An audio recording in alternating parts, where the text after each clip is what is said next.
Chers collègues, mesdames et messieurs, avant de commencer ce conseil municipal, je vais vous demander d'observer une minute de silence en faveur des victimes des inondations des Alpes-Maritimes.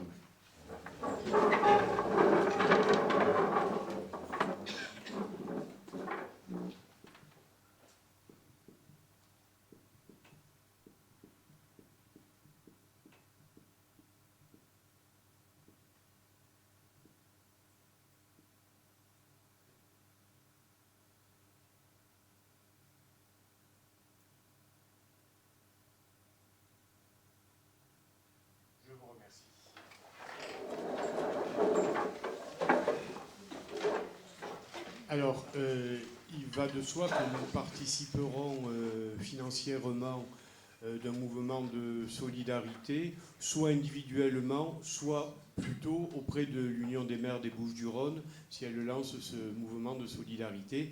Et donc, je vous proposerai une délibération allant dans ce sens lors du prochain conseil municipal. Bien, je passe à l'ordre du jour. Concernant ce conseil municipal, à l'ordre du jour, une seule délibération. Je vais auparavant procéder à l'appel et à l'approbation du procès-verbal du conseil précédent. Roxane, tu veux bien faire l'appel? Michel Amiel. Présent. Dominique Bucci. Présent. Monique Stissa. André-Vincent Balzano. Annie Martin. Pierre Tonarelli. Francette Mépi. Bernard Chauveau. Sophie Chavamel. Fabrice Vega. Robert Bastard. Janine Figuière. Gérard Pateau. Daniel Marron. Gérard Bala. Eliane Garnier. Claude Farcy. Jocelyne Pascal Rodriguez. Jean-Marc Leonetti. Aline Oreille. Nathalie Montonfabre. Didier Long. Delphine Alali. Renaud Renaldo. Grégory Boucher. Caroline Tchélékian. Roxane Calafa présente. Maximilien Fusonne. Philippe Sanchez. Rina Guilbeault. Geneviève Battini. Romain Amaro. Serge Baroni. Merci.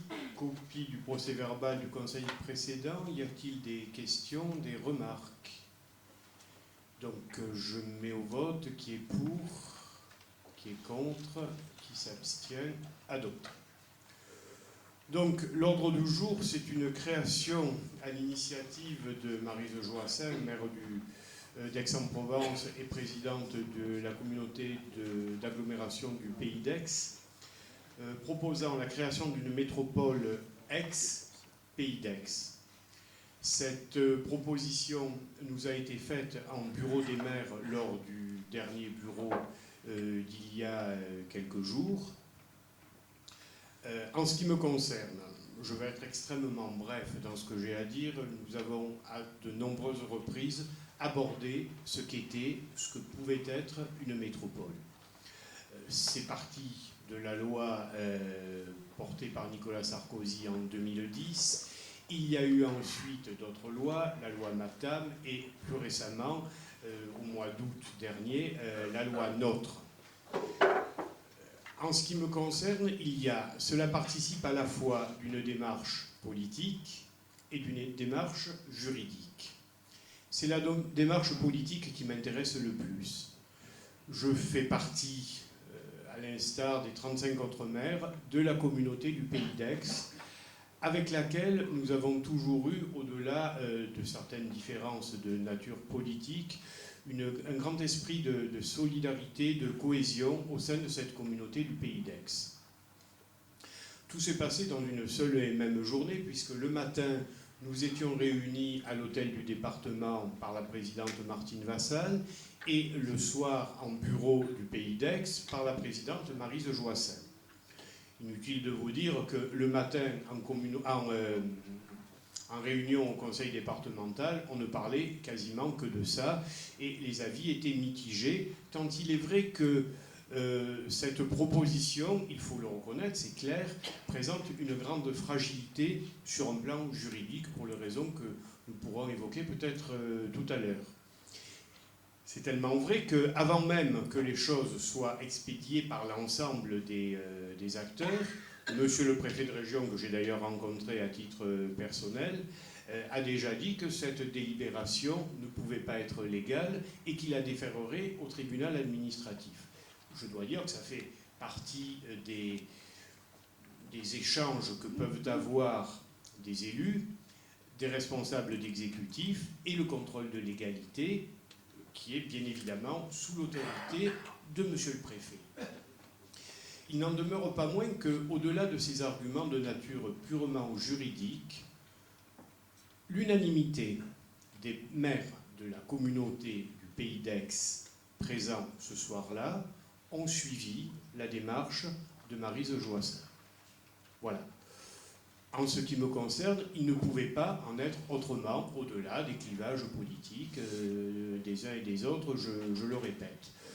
D'où ce que je soumets ce soir à votre vote, afin de garder, de préserver cette cohésion qui existe au sein du Pays d'Aix et au-delà d'autres combats à venir au sein de la métropole si elle devait nous être imposée. Voilà ce que je voulais dire très brièvement en quelques mots. J'ai quelques arguments bien sûr techniques et juridiques. Il n'y en a qu'un que je veux annoncer dès maintenant et qui pour moi traduit, comment dirais-je, l'inéquité de cette décision de métropole. Au sein de la métropole, une ville comme les Pennes Mirabeau, donc 20 000 habitants, on va arrondir les chiffres, aura un représentant. Des petites villes, en particulier des villes rurales, ô combien respectables et importantes, mais qui ont, entre 300 et 1000 habitants, auront également un représentant. Et une ville comme Marseille, certes avec ses, arrondissons encore une fois, 850 000 habitants, aura 108 représentants. Quand vous savez que le conseil municipal de Marseille ne compte que 101 représentants, vous comprenez bien qu'en matière de représentativité, il y a véritablement une rupture de l'égalité au niveau des citoyens, d'où la délibération que je mets à votre approbation. Voilà ce que j'avais à vous dire en ces quelques mots introductifs. Je pense avoir été bref, avoir été clair, et je donne la parole à qui la souhaite. Monsieur Amaro, monsieur Fuson.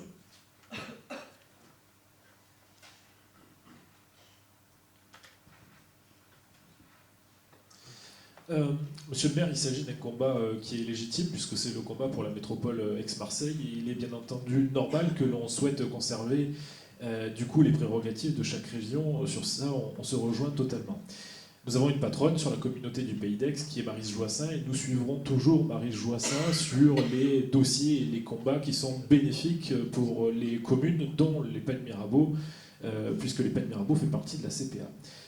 Maintenant, il y a quand même quelques points qu'il faut prendre en considération. Et on va faire juste un petit retour dans l'histoire. Il y a quelques années, nous nous étions battus, nous, ici, au Pennes Mirabeau, à l'époque on était encore sous l'égide de l'UMP, pour le pôle métropolitain. Le pôle métropolitain, à la différence de la métropole, c'est quoi? C'est que chaque institution, comme la CPA, conservait sa forme d'aujourd'hui. La CPA restait la CPA, MPM restait MPM, mais il y avait des projets sur lesquels il y allait avoir des travaux communs. Je prends l'exemple des transports, puisqu'il est tout à fait anormal, et c'est là où la métropole prend tout son sens, qu'il n'y ait pas une continuité de service en termes de transport quand on part de l'aéroport, qu'on veut aller à la gare TGV d'Aix-en-Provence et puis qu'on veut rejoindre Aix-en-Provence. Il faut passer par 1 milliard de syndicats mixtes différents, le SMITEB, le quart du Pays d'Aix, pas de continuité. Sur la culture, c'est exactement la même chose. Le sport, n'en disons pas moins. Donc la métropole a un enjeu. Nous nous sommes battus pour le projet métropolitain puisque c'était à l'époque le projet le plus bénéfique pour tout le monde.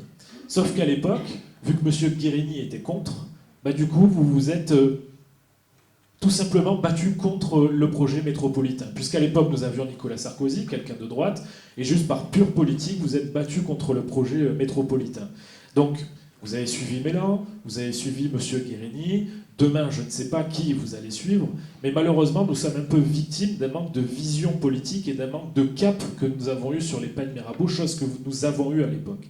Ce que je regrette un petit peu, c'est que nous avions la bonne vision des choses, puisqu'il y a 15 jours, ici, dans cette salle du conseil municipal, vous avez annoncé en réunion publique que finalement, le projet métropolitain était la meilleure solution. Ben, nous n'avons eu que de cesse de vous le répéter. Malheureusement, nous avons dû faire face à un mur, tout simplement, puisque vous étiez derrière M. Guérini et qu'il fallait vendre la commune au prix d'une place politique pour les élections départementales avec les résultats que l'on a connus. C'est ça qui est regrettable. Si la métropole d'Aix devait se mettre en place, ce serait une métropole de droit commun. La différence avec la métropole d'Aix-Marseille, c'est que dès demain, nous laisserons toutes nos prérogatives. Tout ce qui a été négocié avec Marseille, nous le perdrons. Je donne un exemple tout bête, c'est que durant 2 ans, nous allons garder nos prérogatives le temps que la métropole d'Aix-Marseille se mette en place. Si la métropole d'Aix se met en place, nous devrons tout donner directement à la métropole d'Aix. Il y a énormément d'exemples comme celui-là. Celui dont vous avez parlé, c'est Monsieur le Préfet. Monsieur le Préfet, c'est un homme de loi et il a dit logiquement que la métropole d'Aix n'a pas lieu d'être parce qu'au niveau législation, elle ne pourra pas être mise en place. On ne va pas rentrer dans le détail de la loi, ce serait trop compliqué à expliquer, mais Monsieur le Préfet s'y oppose. Donc c'est la raison pour laquelle on ne peut pas, nous, prendre part au vote à une telle délibération parce qu'il n'y a pas lieu d'être d'une telle délibération. Et ce qui me surprend en plus, Monsieur le maire, c'est qu'il y a 1 an et demi, on s'était battu contre la réforme des rythmes scolaires et vous avez répété maintes fois devant les parents d'élèves que vous étiez un homme de loi et qu'une fois que la loi était passée, vous appliquiez la loi. Et c'est la raison pour laquelle vous avez appliqué la réforme des rythmes scolaires. Encore une fois, on le voit, vous n'avez pas de vision politique et une ligne politique droite, puisqu'aujourd'hui, vous êtes en train de faire l'inverse de ce que vous avez fait il y a 1 an et demi. Donc, c'est la raison, et ce sont les raisons pour lesquelles nous ne prendrons pas part au vote sur la métropole.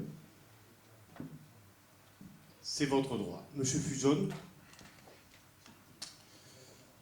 Monsieur Amiel, vous êtes avec Madame Joissin, maintenant les Républicains, ex-UMP, afin que les Pennes Mirabeau deviennent la banlieue d'Aix-en-Provence. Il y a quelques mois, vous étiez à la réunion de Monsieur Kert, les Républicains, ex-UMP. En même temps, vous créiez un groupe au Sénat avec Robert Hue. 2 mois avant, vous faisiez campagne pour le Parti communiste, alors que la semaine d'avant, vous faisiez campagne pour la Force du 13. 1 an avant, vous faisiez campagne sous l'étiquette d'hiver gauche, et moins de 2 ans avant, vous faisiez campagne pour le PS. En regardant le nombre hallucinant de changements d'étiquettes en moins de 3 ans, et le changement de vos amis politiques, on peut dire, monsieur Amiel, que vous êtes un homme de conviction. Et d'ailleurs, si lors des départementales, vous étiez candidat avec Madame Calafat, qui a fait 4 partis en 2 ans, ce n'est pas un hasard. Mais quel aveu! En étant avec Madame Joissin, vous nous donnez raison. Au-delà du système UMPS, maintenant RPS, les défenseurs les plus acharnés de la métropole marseillaise se retrouvent ensemble. Madame Joissin, en 2010, lorsque Nicolas Sarkozy entérinait les projets de métropole, applaudissait des 2 mains. Elle a soutenu Nicolas Sarkozy à l'élection présidentielle. Dans son programme, la métropole y était. Lorsque son candidat a perdu, elle voulait faire annuler l'élection présidentielle. Si elle avait été honnête et n'avait pas porté le projet de métropole, elle aurait dû démissionner en 2010 de l'UMP et ne pas soutenir un candidat qui portait un tel projet mortifère pour nos communes. Quant à vous, monsieur Amiel, je vous rappelle que carrément vous l'aviez dans votre programme, lorsque vous étiez candidat aux législatives, en plus d'avoir soutenu un candidat qui avait la métropole dans son programme. Proposition numéro 54. Une véritable péréquation sera mise en œuvre, en parlant des communes notamment. Péréquation, définition du Larousse, répartition des charges, des impôts, etc., tendant à une égalité. C'est la métropole. Pire, vous avez été candidat pour donner une majorité à ce candidat qui voulait et qui va tuer les communes, qui va tuer les Pennes Mirabeau, avec votre complicité. Vous avez été candidat avec dans votre programme l'assassinat des Pennes Mirabeau, bien que vous étiez le maire par simple ambition politique. Après, s'en est suivi plus d'1 année où vous avez essayé de faire croire aux Pennois que vous étiez contre la métropole marseillaise. Aux frais des Pennois, vous avez mis une banderole sur la mairie et sorti un numéro du Pennois qui ne parlait que de ça. Vous êtes agité en espérant que les Pennois pensent que vous les défendiez. Peine perdue, c'était sans compter sur leur perspicacité. Maintenant, vous voulez encore sauver les apparences en créant une métropole aixoise complètement illégale sur le plan juridique. Sachant que ça n'aboutira pas, vous pensez berner les Pennois. En réalité, les seuls élus qui se sont opposés à la métropole, ce sont les élus Front National. Nous avons toujours été contre la métropole. C'est d'ailleurs dans le programme de Marine Le Pen. Notre vision, c'est la commune, le département, la région et l'État. Et si des communes veulent entrer dans des communautés d'agglomération, c'est à leur bon vouloir, et elles peuvent les quitter quand elles veulent. Nous, notre position n'a jamais changé, et nous avons toujours été clairs dessus. Vous, la vôtre, a toujours été la même, pour la métropole, et cette délibération en est une preuve supplémentaire. Nous voterons contre. Monsieur Baroni.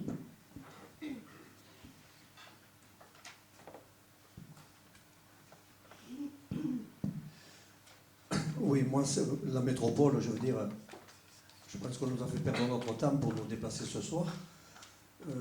La métropole gigantesque que veut nous imposer le gouvernement d'aujourd'hui, qui est exactement la même catastrophe que voulait nous imposer Nicolas Sarkozy, c'est une catastrophe.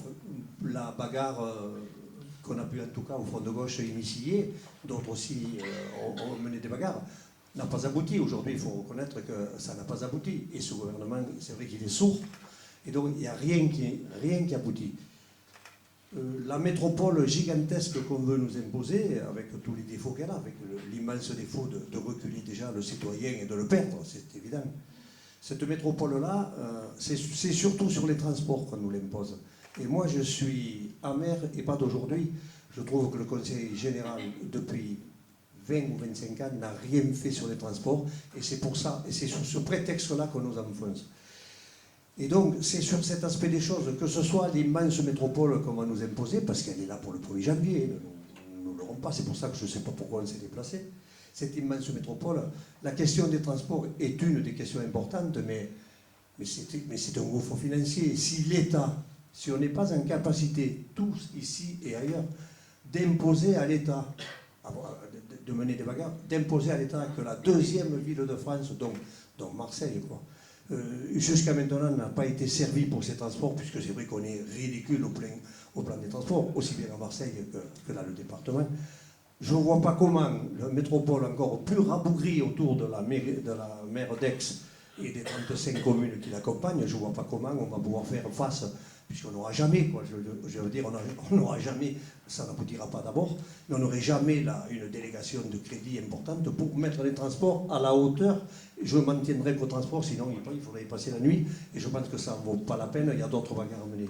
Voilà, moi je ne participerai pas non plus à ce vote, parce que, je répète, j'ai reçu ça, j'étais très, très, très, très surpris, et bon, je me suis forcé à venir.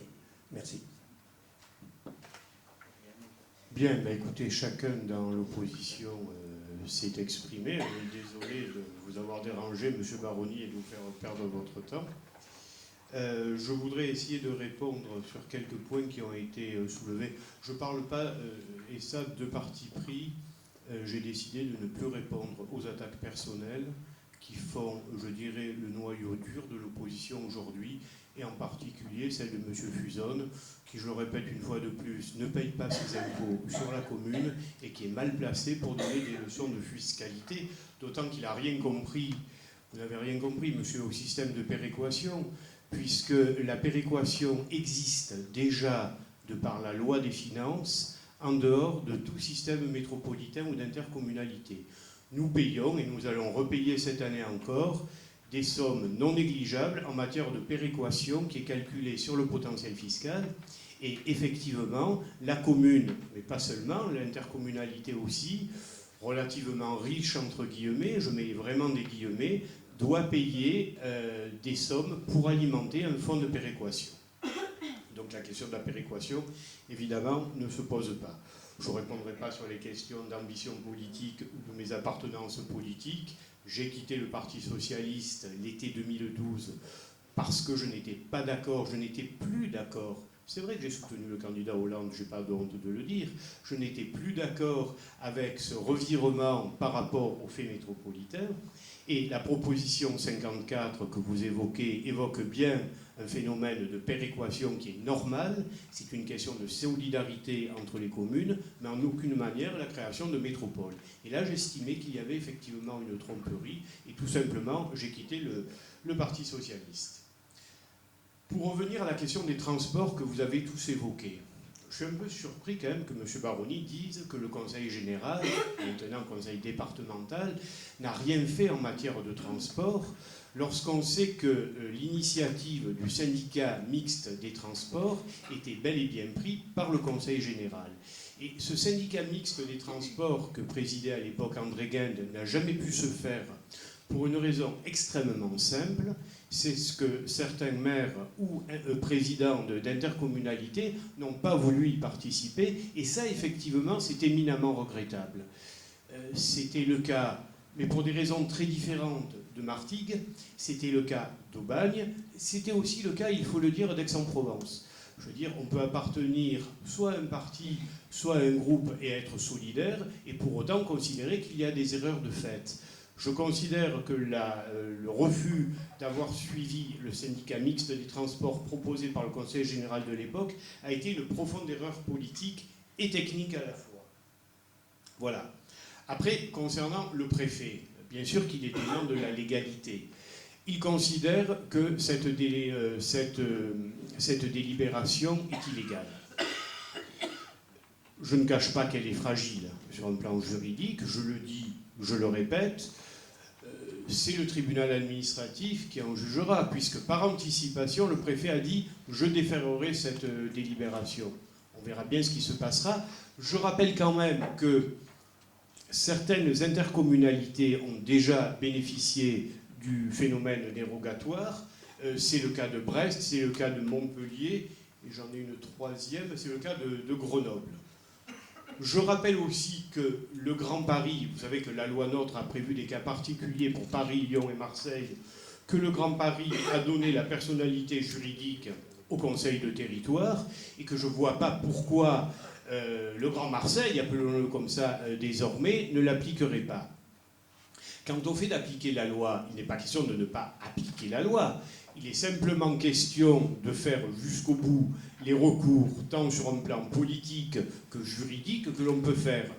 Il va de soi que si le 1er janvier 2016, les choses ont avancé et que nous sommes en métropole, nous rentrerons en métropole et nous essaierons d'y tenir notre place et nous jouer notre rôle. Partant de là, je crois que tout a été à peu près dit. Les arguments techniques, on ne va pas les développer. Le fait des 400 000 habitants et de la recherche d'un surclassement au niveau de l'INSEE, moi je le répète, c'est un mécanisme de solidarité avec la communauté du Pays d'Aix. Peu m'importe que la communauté du Pays d'Aix soit aujourd'hui présidée par quelqu'un qui n'est pas de mon bord politique. Après tout, Jean-Claude Gaudin non plus n'est pas de mon bord politique. Et si on voulait vraiment être réducteur à un combat politique, voire politicien, je serais tenté de dire, mais je vais à peine le murmurer, que ce serait un combat de Jean-Claude Gaudin contre Maryse Joassaing, et je ne participe pas de ce combat. Je pense que si Aix-Marseille se forme, on aura effectivement une métropole de dimension beaucoup plus modeste, qui pourrait ressembler effectivement, vous le disiez, à un pôle métropolitain.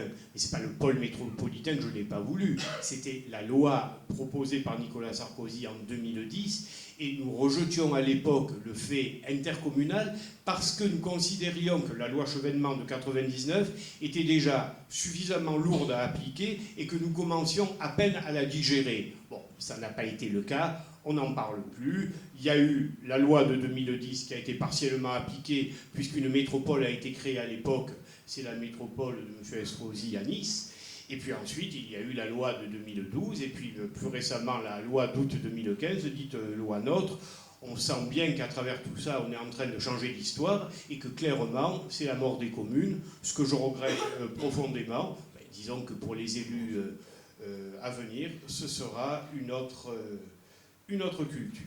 Voilà tout ce qu'on pouvait dire là-dessus. Chacun s'est exprimé. Je vais donc passer au vote. Monsieur Amaro. Vous évoquez juste un sujet, c'est le Grand Paris. Et vous avez raison, la personnalité juridique a été rendue pour la métropole du Grand Paris. Mais ça matérialise quoi? C'est que nous avons des élus qui ont fait le travail qu'il fallait faire. Ici, vous avez mené la politique de la chaise vide. Et le problème, c'est que vous dites qu'il ne faut pas revenir sur l'histoire, mais il est là le problème. C'est qu'à votre place, nous nous serons battus pour le projet métropolitain, qui n'aurait pas engendré les problématiques que nous avons aujourd'hui. Un autre exemple de manque de cap que vous avez, de manque de ligne politique que vous ne tenez pas. Le conseiller métropolitain, c'était la fusion du conseiller départemental et du conseiller régional, qui aurait pu faire des économies. Et je comprends, vous perdiez votre poste de conseiller départemental, bon, on faisait 2 fois moins d'élus, il y avait moins de risques d'être élu, mais c'est ça le manque de vision et de cap politique que vous n'avez pas et que nous avons. Le conseiller départemental, le conseiller métropolitain aurait permis ces choses-là. En fusionnant au-delà de faire des économies, ça nous aurait permis de pouvoir mener des projets politiques pour les régions d'une grande ampleur. Et ça, vous ne l'avez pas. Alors oui, l'histoire, il faut la regarder, puisque vous enchaînez erreur pour erreur, juste pour un point, c'est des alliances politiques que vous n'arrivez plus à assumer. Monsieur Guérini, Monsieur Cristiani, mais c'est ça. Les gens, monsieur, les habitants des Pennes Mirabeau demandent une chose de leurs élus, un cap et une vision politique. Et vous ne l'avez pas. Bon, écoutez, on va peut-être arrêter de parler des personnes, parce que si on doit parler des personnes, considérant la grande vision politique que vous dites avoir, elle n'a pas été reconnue par les Pénois, vu les scores que vous avez faits aux élections successives, mais vous ferez peut-être mieux la prochaine fois.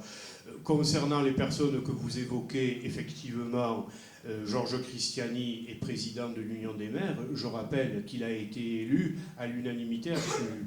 Il y a eu une abstention. Il a été soutenu à l'époque par Guérini, il a été soutenu par Gaudin, et il a été soutenu par tous les présidents de PCI. Quant à la loi de 2010, effectivement, je l'ai combattue. Non seulement je l'ai combattue avec les socialistes avec qui j'étais à l'époque, et je le redis, c'est pour cette raison que j'ai quitté le Parti socialiste, mais je l'ai aussi combattue aux côtés de Maryse Joissains, qui l'a combattue de façon globale, cette loi. Donc arrêtez de dire, alors vous peut-être vous êtes un grand visionnaire à titre personnel, mais vraiment méconnu puisque vous n'avez pas eu les scores que vous pouviez espérer. Vous ferez mieux la prochaine fois, ça ne fait pas l'ombre d'un doute, mais enfin ça reste encore à prouver, il y a des gens qui sont devant vous et autrement plus incisifs. Par contre, Maryse Joissains, je suis désolé, moi c'est pas par suivisme, j'ai toujours considéré qu'au sein du Pays d'Aix, on avait une attitude solidaire, on avait une attitude cohérente, donc on va aller jusqu'au bout de cette démarche à la fois politique et qui à un moment donné, bien évidemment, s'inscrit de façon juridique. Et puis écoutez, le préfet est dans son rôle en considérant que la lecture qu'il a de la loi faisant fi de l'aspect dérogatoire, il peut le balayer d'un revers de main, ce sera déféré au tribunal administratif et puis on verra bien. Dommage que vous n'ayez pas été jusqu'au bout de votre combat politique pour la réforme des rythmes scolaires sur la même méthode. Ah mais non, je suis désolé, la réforme des rythmes scolaires est quelque chose de totalement différent. À un moment donné, elle a été mise en place, nous l'avons appliquée tant bien que mal, et sans doute bien mieux que certaines villes voisines. Bien, allez, on va mettre aux voix si vous voulez bien. Alors, messieurs, monsieur Amaro et madame Battini ne participent pas au vote. Monsieur Baroni non plus, excusez-moi. Alors ça c'est quoi? C'est l'UMPC, comment on dit? Bon, peu importe, c'est pas grave. Alors, qui est contre? Puisqu'il y a des voix contre, il y a 3 voix contre. Qui est pour? Très bien, la délibération est adoptée et puis on verra bien la suite. Merci de votre attention.